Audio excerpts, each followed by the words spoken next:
Captain David Carey, a native of Greensburg, Pennsylvania, and a graduate of the Naval Academy in June 1960, completed flight training at Pensacola, Florida, before reporting to Naval Air Station Kingsville, where he earned his wings of gold. He completed training in the mighty A-4 Skyhawk and served as an attack pilot with VA-163 based out of Lemoore, California. He deployed aboard the USS Oriskany in 1966 and was forced to eject over North Vietnam on the 31st of August, 1967. He spent the next 2,022 days as a prisoner of war until his release in March of 1973. He returned to flying status soon thereafter and served with Fighter Squadron 126 at Naval Air Station Miramar as the Operations Officer, Maintenance Officer, and Safety Officer. Captain Carey has commanded Fleet Composite Squadron 7, Fighter Squadron 126, and the Naval Amphibious School. He also has served as the Director of the Navy's Leadership and Management Effectiveness Program and the lead facilitator in the Leadership and Management Seminar for prospective commanding and executive officers. Please join me in a South Texas warm welcome to Captain Dave Carey.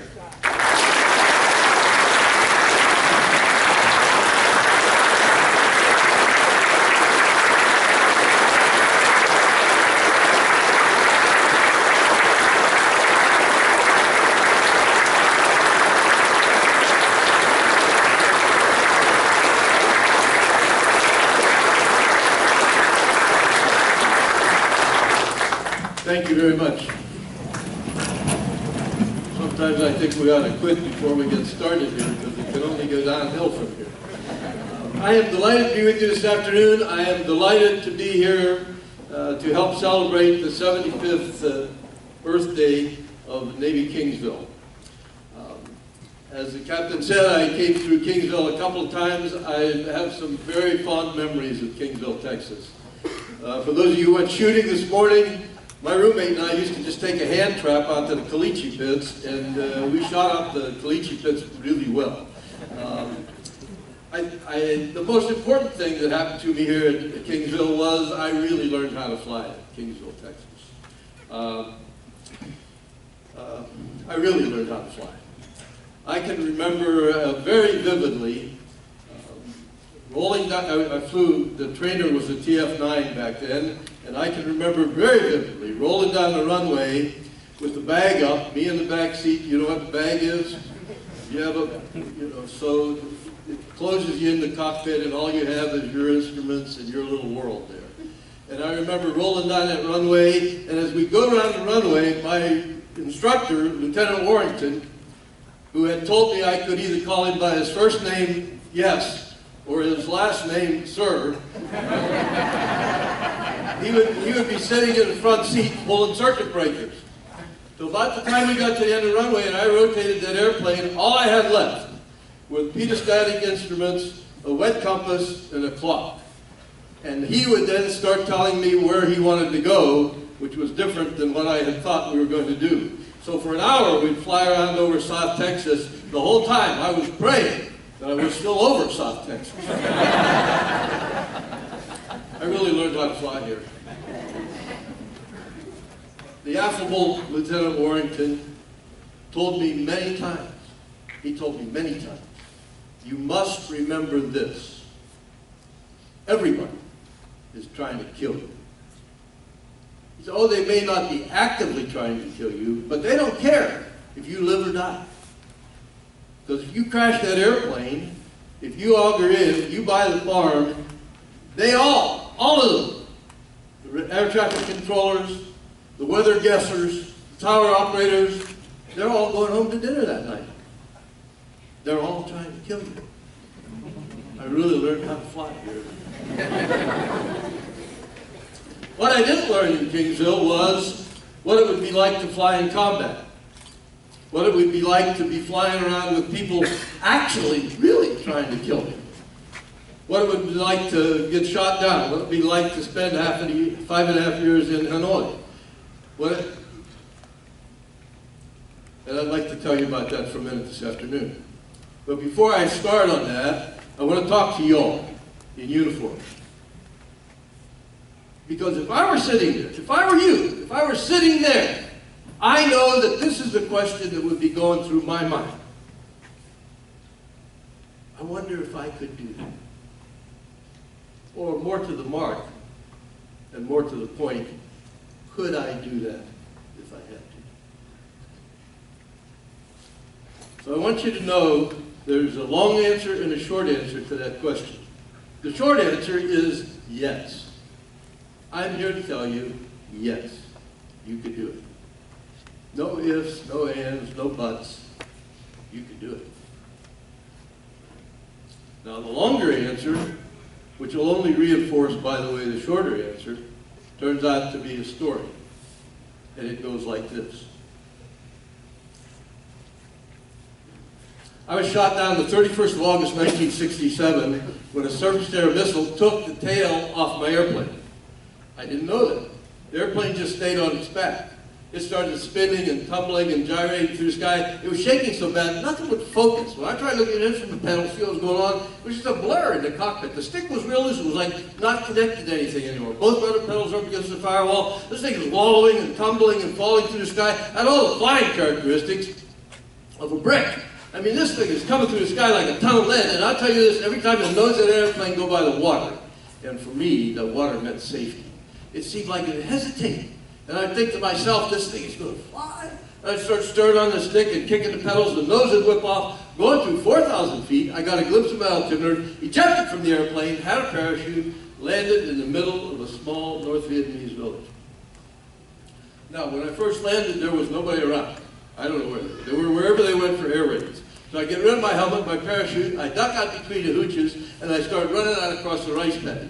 And as I'm running out, and running is not the right word probably for what happens in a rice paddy. You know, the mud's about this deep out there, and I'm slugging my way through it as best I can. And I'm going, and as I'm going out through the rice paddy, I can look up and I can see those airplanes flying away. So I'm watching the airplanes. I get to about the middle of the rice paddy, and one of them is turning around, and he's going to come back. So I stopped right there. I started digging around in my gear, and I dug out a little radio that we carried. Now, this thing was about the size of an eyeglass case or something. It was kind of like a little brick. And I had had this in my hands a lot of times. The Navy used to make us get them out every couple of weeks and check them out. We used to play with them on the ship sometimes. The point is, I've had this radio in my hands a lot.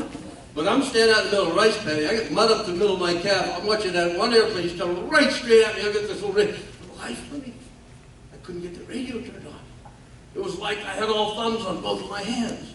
I'm watching him, and he's getting closer. And I'm trying to get this doggone thing to work. And he's getting, and this wasn't a complicated machine. It only had maybe 2 or 3 little switches on it, but I can't get him in the right sequence. And until finally, as he boomed across the top, I managed to mash down on the right combination of buttons on that radio, and it sparked to life.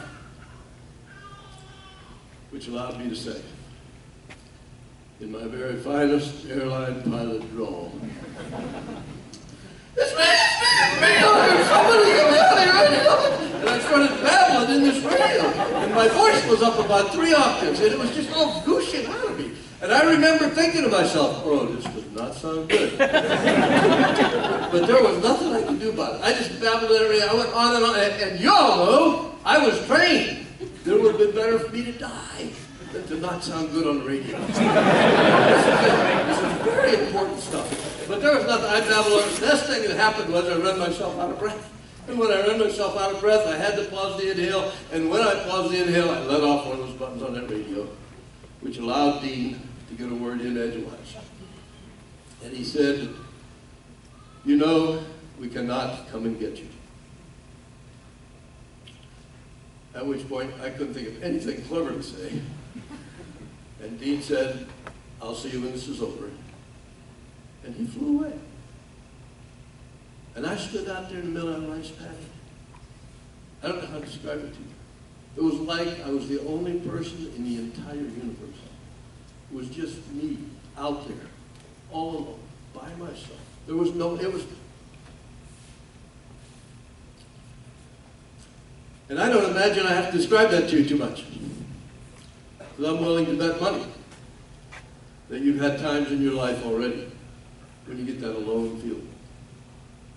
I mean, stuff happens. You got to make decisions. Sometimes you got to stand up and be confident. Sometimes you get the feeling like there's nobody, just you, all alone. Well, I wasn't alone for very long, of course. The next thing that happened was I was immediately surrounded and captured by about 1 million North Vietnamese. That's exaggeration. There were 830,000 of them. I don't know where they came from. There were so many, and they come swarming. They captured me so fast they'd make their heads swim. They drug me up by that rice paddy, and then they proceeded to tie me up with miles of rope. We had so much rope wrapped around me, there was rope everywhere. And then after them, all tied up with all this rope, then they decided they wanted to undress me. And they didn't untie me, but they took a big machete made out of the leaf spring of a car, and they would reach in between the rope and just grab handfuls of my gear and chop it away. And they chopped it away until it was me, my undershorts, and my miles and miles of rope. And that started for me what would turn out to be 5.5 years in prison in North Vietnam. The question I'm most frequently asked about that is this: how did you do that? How could you do that? How were you able to do that? And that's the question I'd like to talk with you about for a few minutes this afternoon. How do we do that? Actually, I'd like for you to think about that question. How do we do that? Here, I'll set the scene for you. I was kept locked up for years in cells that were never quite big enough for the number of people who were in them. On average, I lived with about 6 or 7 or 4 other guys. I've been by myself for a few months. I lived with a group of 20 men one time for 1.5 years. But on average, it'd be 5 or 4, 6 of 8 of us. And a lot of them were cells, too. They were in like a dungeon-like prisons that the French had built over there in the early 1900s. The kind of things you see in the movies where they got big, heavy doors, a little spy door, and them little air slits up and way high up in the ceiling. We were interrogated on occasion. We were beaten on occasion. We were tortured on very, very rare occasion. We were not allowed to see or have any contact with any Americans outside our own cell. They want us to be cut off and isolated, cell by cell by cell. They believed it, divide and conquer. And that's the way they're trying to run this place. I weigh about 200 pounds now. At the time I got down to about 125 pounds. But the diet would sustain that. Can you kind of picture what I'm trying to describe? I mean, you all have seen enough movies. You pictured groups of Americans locked up in these cells. Well, I said the question I most frequently ask is, how do you do that? And I must tell you, in my mind, the answer to that question is very, very simple. How do we do it? We did what we had to do. We did our best. And we did it. Day after day after day after day after day after day after day after day after day after day. We chose to grow through that experience. We kept our sense of humor, and we kept the faith. Faith in ourselves, faith in each other, faith in this country, faith in God. And you see, I see those things as directly translatable into your lives. I mean, how do you go about your life? How do you deal with the pressure in your life? How do you exercise the influence you have? How do you deal with all the change that's going around? How do you keep up with how do you handle, how are you going to handle the tragedy that's coming in your life? And it's coming. You going to do what you have to do? You do your best? You do it day after day. You grow through all this stuff. You keep your sense of humor. You keep the faith. But wait, before I press you too hard, I owe you a few answers. How do we do it? Well, the first thing we decided we had to be able to do, I don't know how we knew this, we could not allow ourselves to be isolated in these cells. Somehow we knew we had to be in touch with each other. I don't know how we knew that. I'd like to be able to tell you it was because we were so smart. I don't believe that. And you probably, it'd be a hard sell. Somehow we knew we couldn't allow ourselves to be isolated.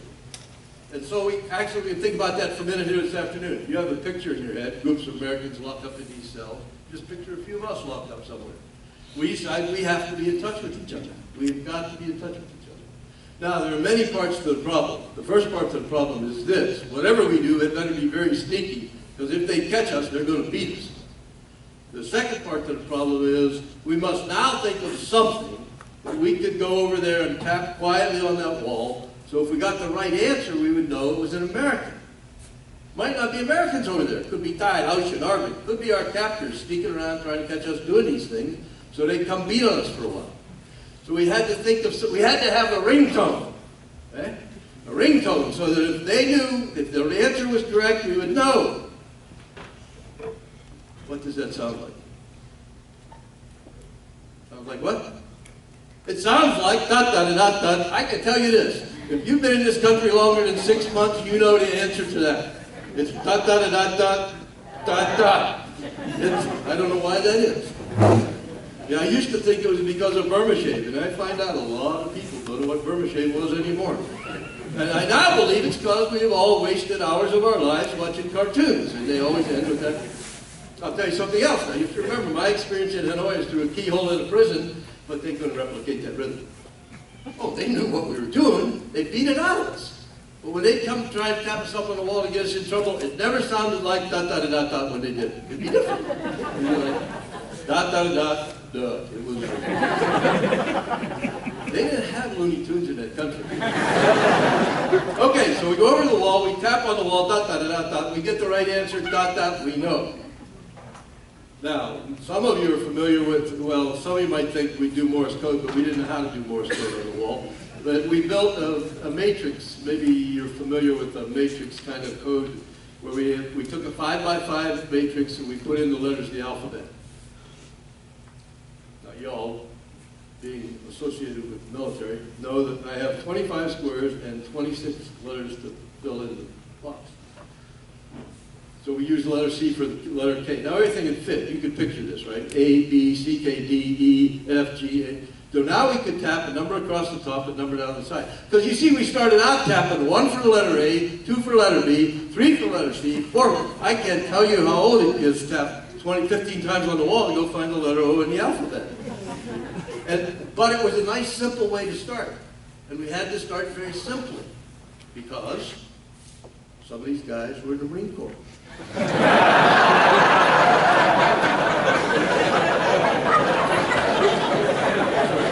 So we'll start very simply, 1 for letter A, 2 for letter B, 3 for letter C, then we'll teach you the matrix, then we get on the wall. That code was so good, we'd use it for everything. If they would take you out and give you the bamboo broom and tell you to sweep down the walkway in between the buildings, you could sweep in the code. See, it sounded like this.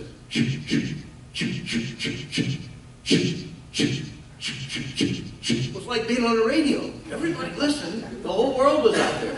You could tell jokes, whatever you wanted to do. The world was waiting to hear from you. And then if they took us out, did not give us the bamboo broom, we did it with body noises. Not the kind of body noises some of you were thinking about. Did it sound like we'd cough and hat and sputter and spit, you get a punchline to your joke.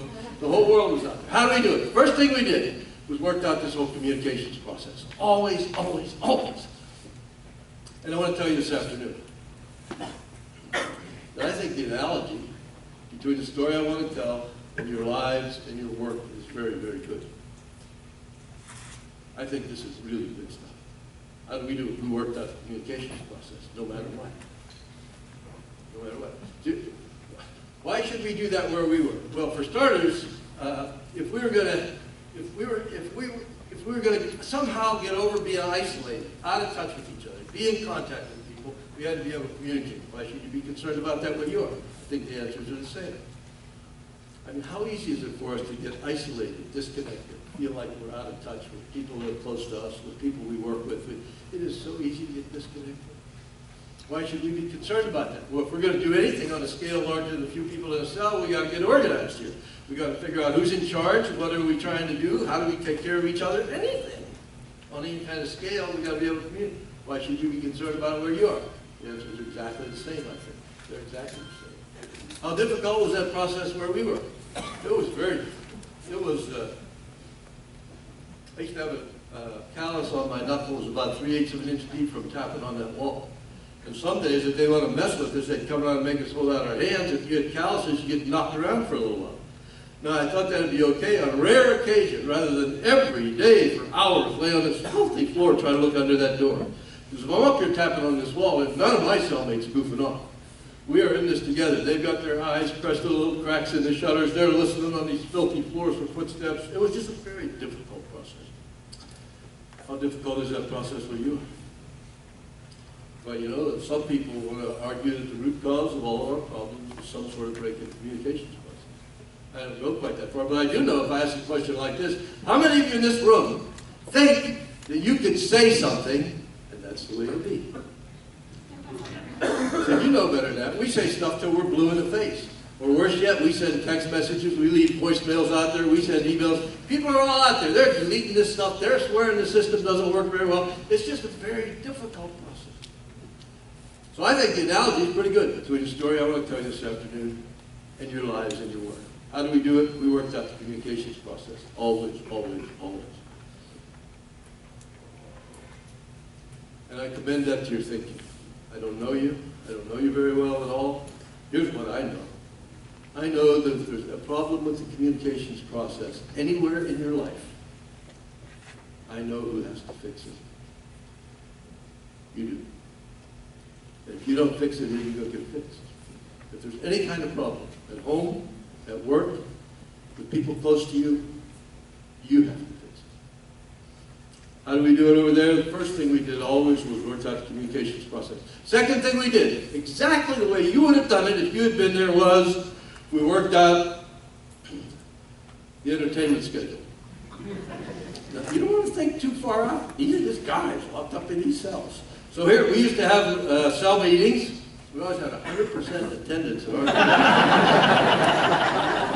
At those meetings, we would talk about movie stars, books, authors. It'd be enough for you to let slip that the last book you had read was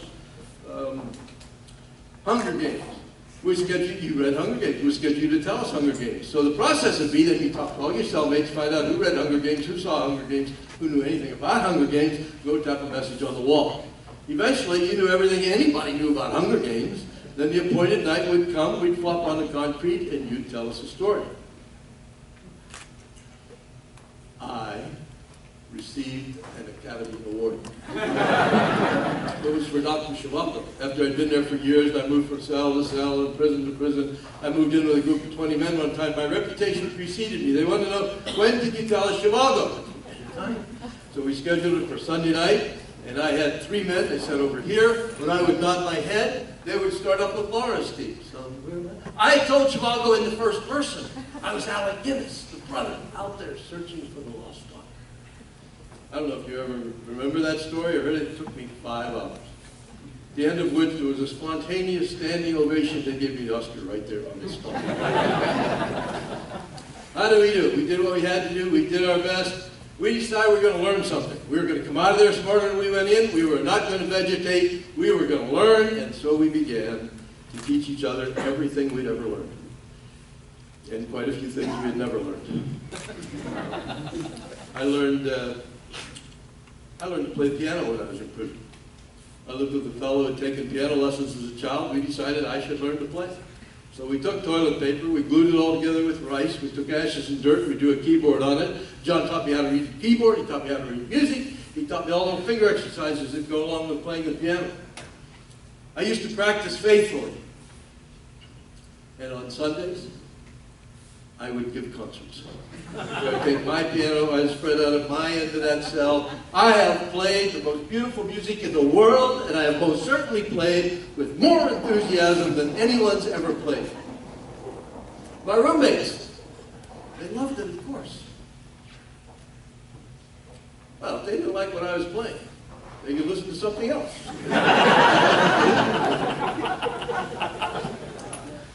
In the intervening years since I've been home, I have seated myself in front of a real piano.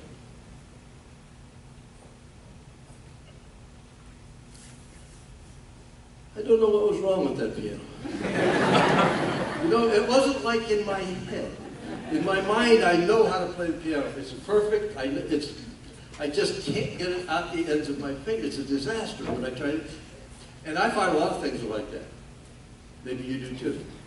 You ever notice how perfect stuff is in your head? I mean, everything's perfect up there. All this whole communications process, we know what we want to say, why we want to say it. It's all perfect up here, and then it's downhill from there. Or there are all kinds of examples of that. How many of you have children? I raised 2 children.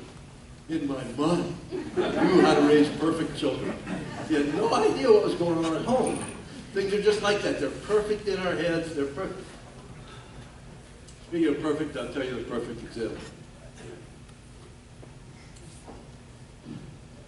I told you when I stood up here, I was delighted to be here. Now, it's very difficult for me to explain that to you, how excited I am to be here with you today.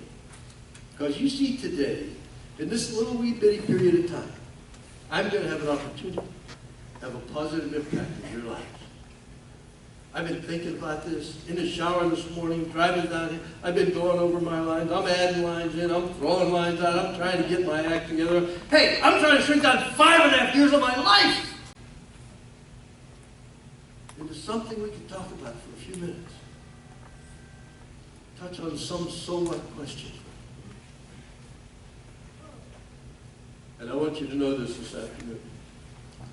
No matter what happens in here, in the shower this morning, it was perfect. They're just that way. They're perfect in our heads. It would have been enough over there for you to let slip you'd take a biology course. We make you the biology professor. Same sort of process as the movies, really. Talk to everybody. Find out what they knew about leaves, twigs, bugs, worms, tap messages on the wall. Eventually, you'd start teaching the biology course. I was a French professor. The way that happened was this: they came in one day, and they took 2 of us out, and they split us up, and they began to beat on us. And they told us, and a guard listening outside that door, and he heard us talking about things we were not allowed to talk about. Well, 6 weeks later, when they dumped the 2 of us back in the cell, the roommates wanted to know, what's going on, what's going on? I said, you won't believe this. They're listening outside these doors, they don't understand English, and we're getting hammered for what they think we're saying. So we came to the only logical conclusion, which was we would quit speaking English. What we decided to speak was, I didn't teach the French course yet. What we decided to speak was Pig Latin, yeah! We set aside a whole evening to review the rules for the grammatical construction of Pig Latin. That takes 1 minute.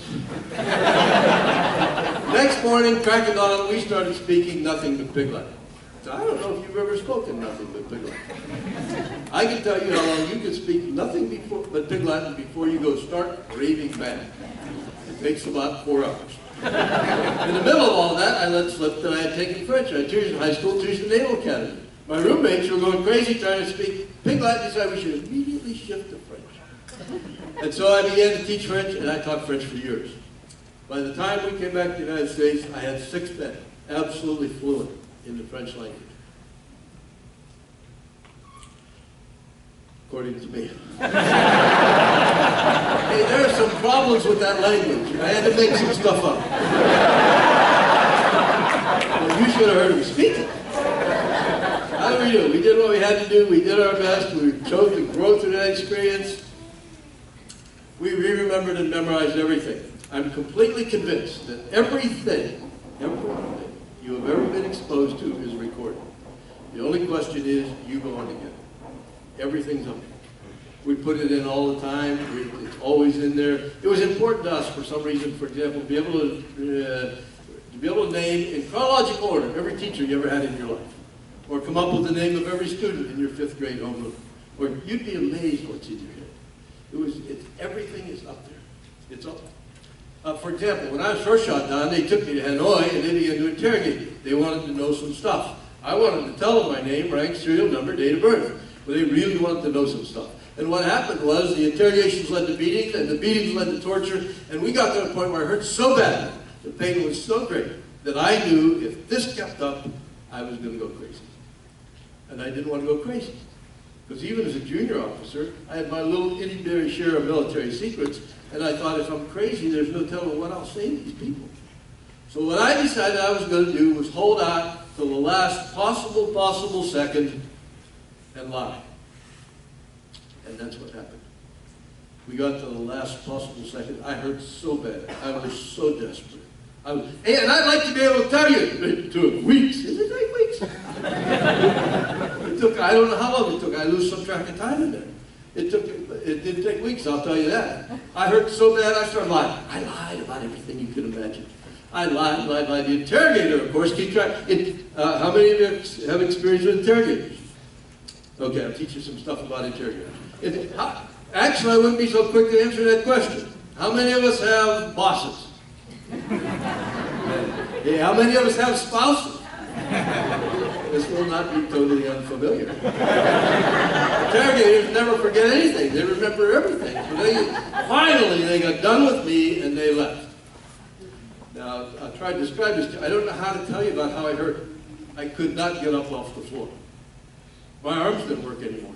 My arms didn't work for weeks and weeks and weeks. I ate by just wiggling around my stomach, stick my face in a bowl of rice.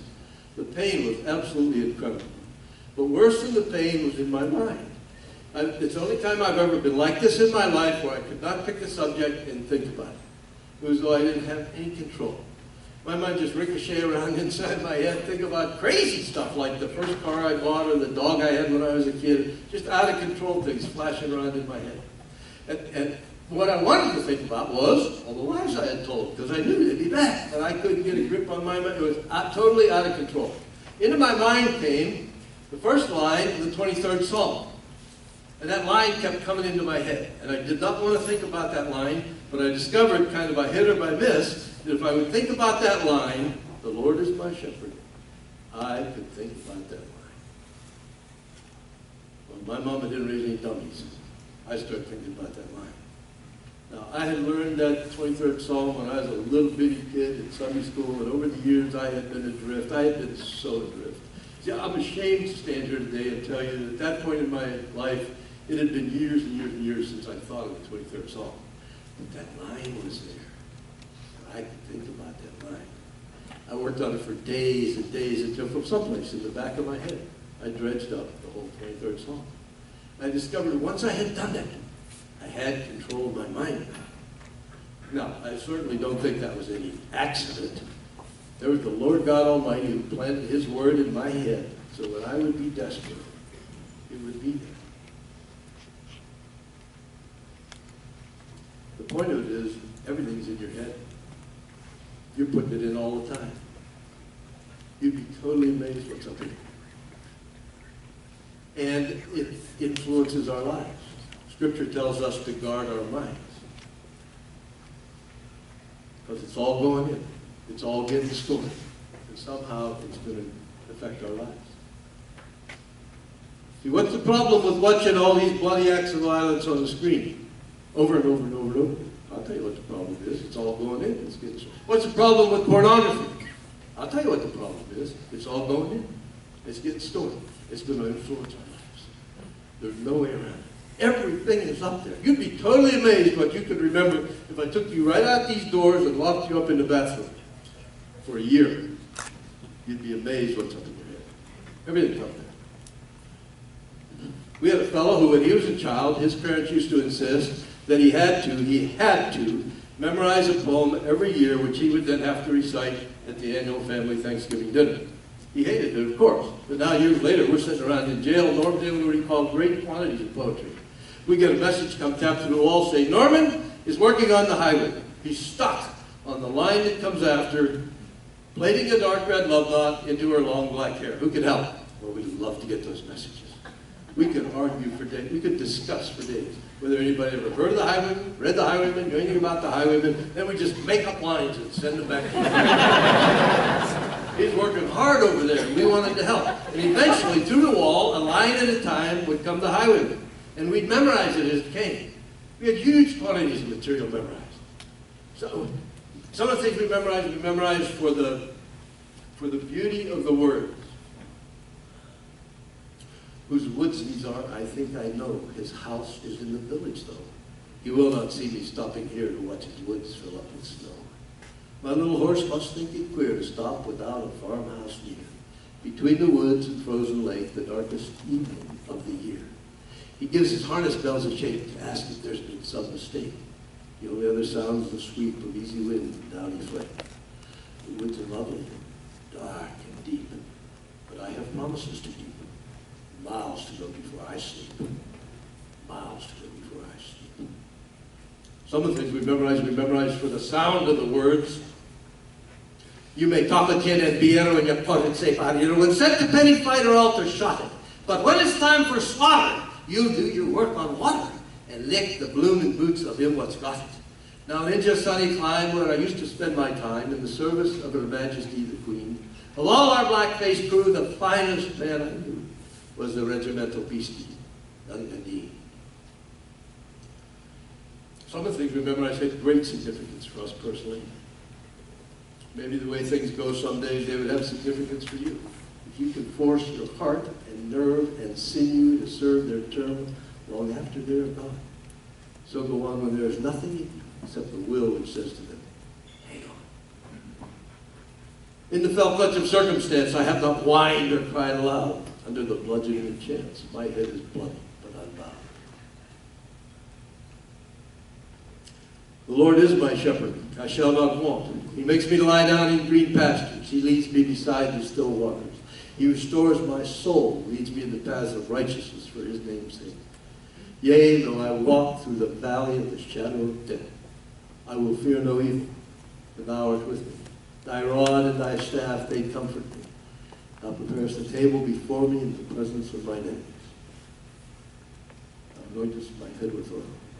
My cup runneth over.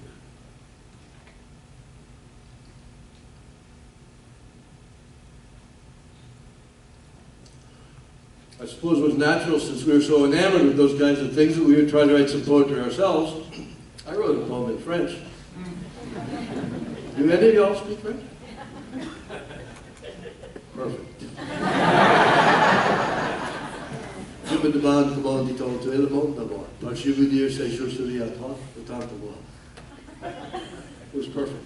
I have a good friend. I remember when he wrote his first poem, it was after the first meal of the day. Jerry took a bite out of Uncle Brady, he looked down and started his first poem, went like this. Little weevil in my bread, I think I just bit off your head. I kind of went downhill from there. How do we do it? We laughed a lot. See, laughter was kind of our coping mechanism. It was the way we dealt with the pressure in our lives. It was the way we tried to keep things in some sort of balance. So I wonder how you do that in your life. I wonder how you keep things in some sort of balance. I wonder how you cope with all the pressure. I wonder how you do. Another thing I learned in prison was I know who's responsible for the coping and balance in your life. You are.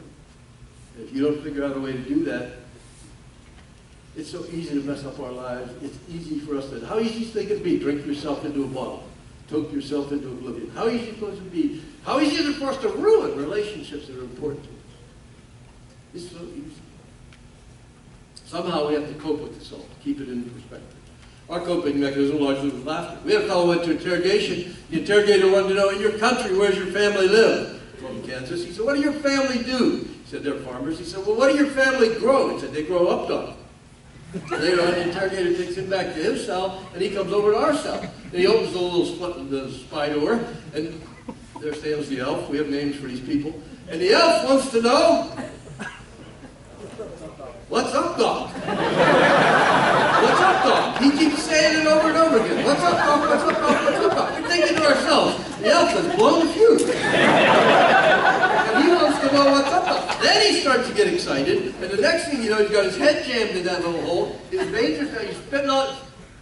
See, probably now you could identify with interrogators, bosses, spouses pretty well. It's not good for these people to get excited. He wants to know what's up, dog. Who's him? Good to see you. Good to see you. Finally he says, up, dog, you don't grow on a farm in Kansas. Oh, up, dog. About this high. He taught him everything there is to know about up, dog. So give him the recipe for up, dog bread, whatever he wants to know, we're teaching him. How do we do it? We laugh a lot. Laughter. How do we do it? We did what we had to do. We did our best. We chose to go through our experience. We kept our sense of humor, and we kept faith. Faith in ourselves, our ability to endure. Got it out. Sun's coming up tomorrow, and I'm going to be there. Faith in ourselves. See, I see that as directly translatable into your lives. Faith in ourselves. Faith in yourself to be able to make whatever decisions you have to make. Faith in yourself to be able to stand on your feet and say, this is right, and this is wrong, and this is the rest. Faith in yourself no matter what. We did it through faith in each other. I've lived with men who, if they didn't hold my life in their hands, they held the next best thing to it, and I knew they'd do the best that they could do. And when the situation was reversed, they granted that to me, that I would do the best that I could. It's that kind of faith and confidence in each other allows us to live together, work together, be together effectively. We did it through faith in this country. We live in the greatest nation that has ever existed on the face of the earth. This is a land of freedom. This is a land of achievement. This is the land of opportunity. This is the land they're kicking the doors down trying to get in. This is the land. The problem is, you and I are buried in what's wrong with this country. We are inundated with what's wrong with this country. And it's all out of proportion. It's all out of whack. And nobody's going to do that balancing act for us either. I did it through faith in God. I was never alone over there. I've lived with men who profess to be atheists and agnostic. I think it's more difficult for them. I don't think that was any accident. I think we get so caught up in our lives, we get so self-centered, we get so busy gathering the toys, the truth of the matter is this: you and I have been blessed. That's it. How do you account for it? Why are you not in Syria in the middle of all that mess? Why are you not in the Sudan starving? How come we are here enjoying so much, having so much? How do you figure? There's no figure. We've just been blessed. And I know as clearly as I'm standing right here, I don't deserve it. And I don't know you, but I have been watching you for a few minutes now. And I have decided you don't deserve it either. How did we do? We did what we had to do. We did our best. We chose to go through that experience. We kept our sense of humor. We kept the faith. What can be learned from my experience? Let me suggest one thing to you. All of my experience teaches me that no matter what happens to us in our lives, no matter what happens to us in our lives, we have been given the ability to choose how we're going to deal with it and how we're going to live our lives. All of my experience teaches me that. Because stuff is going to happen in your life that's going to be out of control. But we always have the opportunity to choose how we're going to live our lives.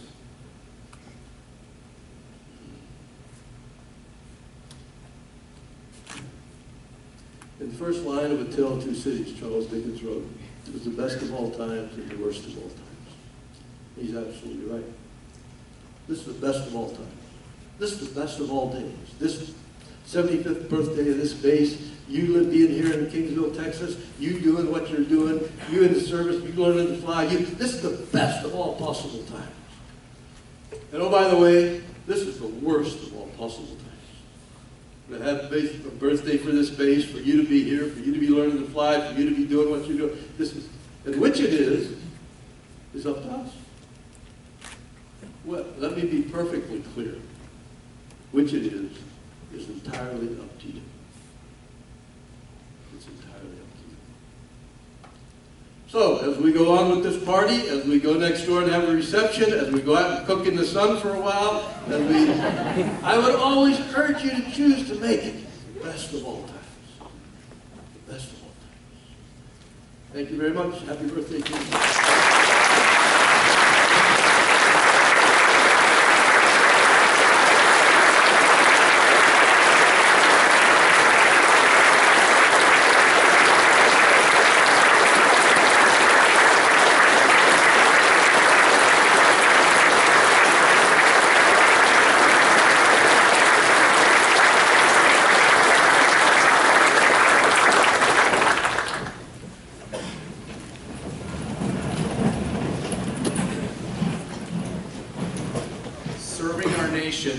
As a carrier jet pilot is an inherently dangerous occupation.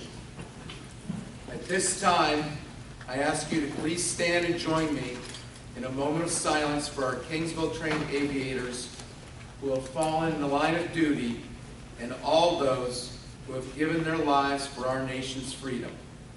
Military guests, please cover.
Let us pray.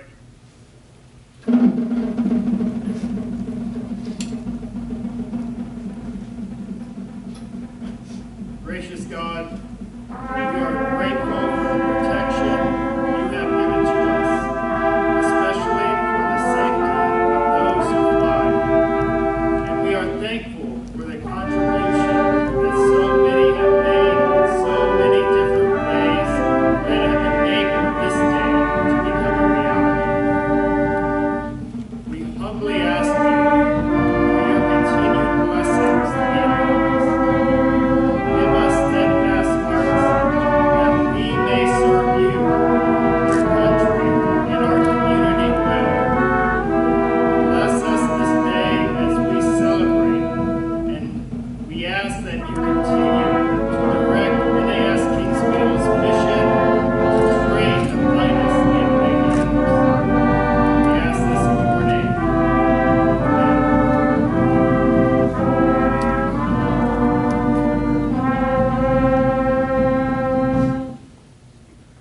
Thank you, Chaplain Sutton. Ladies and gentlemen, would you please join me in a round of applause for the Veterans Band of the Coastal Bend, who graciously volunteered their time to provide our music today.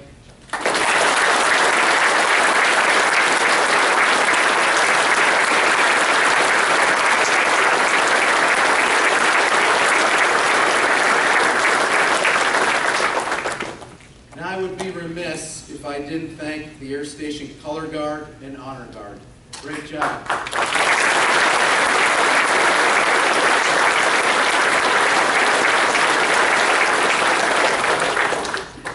Lastly, there are so many people to thank for helping make this ceremony a tremendous success. But I want to take this opportunity to thank my public affairs officers, Kevin Clark and Rod Halfmeister, for all their hard work the last 6 months.